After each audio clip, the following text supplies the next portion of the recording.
Bonsoir à tous, fin du jour 2, on était au LVCC, Las Vegas Convention Center, c'est énorme, il y a combien de mètres carrés? 200 000 mètres Ouais, c'est ça, carrés. 200 000 mètres 200 000 carrés. mètres carrés. On n'a pas pu tout faire, évidemment. C'est énormissime, c'est des expériences, on rentre dans des musées, même parfois sur le stand de Panasonic carrément. La grande tendance de cette année qu'on a pu voir, c'est les lunettes. Les lunettes à réalité augmentée, ça y est, elles sont disponibles sur le marché. Beaucoup de marques en proposent.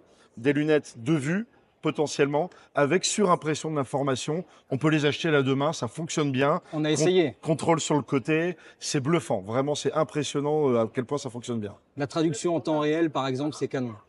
Alors c'est pas une surprise, ici il y a des écrans, c'est Samsung, c'est LG et il y en a de partout. Il y en a partout, des énormes, transparents, c'est assez fou. L'écran est partout dans le quotidien, dans la maison. La plupart des stands, en fait, c'est des maisons reconstituées. Quelque chose qui nous a vraiment marqué, c'est l'intégration de l'art dans la maison et dans le quotidien aujourd'hui. L'écran disparaît au profit vraiment d'un objet du quotidien qui va représenter des œuvres d'art.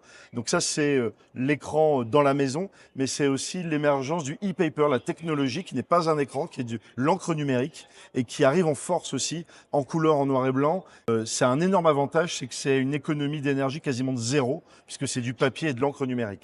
Une autre grosse tendance sur les écrans, c'est les tailles. C'est impressionnant. On arrive à des 163 pouces qu'on trouvera à la Fnac dans quelques années. Incroyable. Toutes les grosses marques aujourd'hui mettent en avant la maison connectée et on y trouve un énorme potentiel d'objets connectés pour tous les sujets. Pour la voiture aussi, dans le garage, jusqu'au bateau même. Samsung qui propose d'équiper l'intégralité de son bateau. Et toutes ces marques proposent un objet pour le quotidien, pour la santé, pour le confort, pour les animaux. Il y a des objets connectés partout pour l'air. Et ça, c'est vraiment une grosse révolution. C'est qu'avant, ces objets connectés étaient indépendants. Et là, ils sont tous en réseau. Ils communiquent tous ensemble. Et là, toutes les marques proposent leur dashboard de contrôle de ces informations. Sur Samsung, d'ailleurs, c'est AI for All. Et vraiment, donc, on se demande dans quelle pièce de la maison il n'y aurait pas d'objets connectés.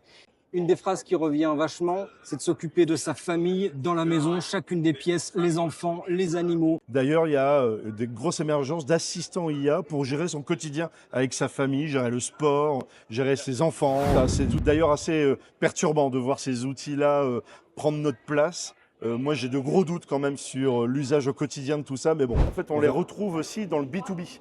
Dans le retail, en fait, de plus en plus, tous ces objets arrivent dans les magasins et c'est d'une facilité à utiliser assez impressionnante. Autre gros sujet, c'est l'automotive. Avant, le truc le plus important dans une voiture, c'était le moteur. Aujourd'hui, c'est la puce de Nvidia. C'est les nombreuses caméras qui sont autour de la voiture. Il y en a partout, puisque le sujet, c'est l'autonomie des véhicules. Mais l'autonomie dans la conduite, c'est de l'intelligence artificielle partout dans la voiture. Et d'ailleurs, une des grosses annonces du salon, c'est Sony qui lance sa voiture avec la participation de Honda. Après Tesla, une marque comme Sony qui fait de l'électronique grand public lance sa propre voiture et elle est assez impressionnante. L'autre domaine d'application de tous ces éléments-là, c'est l'agriculture. On y voit aussi les véhicules de pompiers, de ramassage d'ordures qui vont analyser en temps réel les éléments de l'environnement dans lesquels ils circulent. En plus, tout ça, notamment dans l'agriculture, vous le voyez là, c'est ultra design et ça, c'est vraiment impressionnant.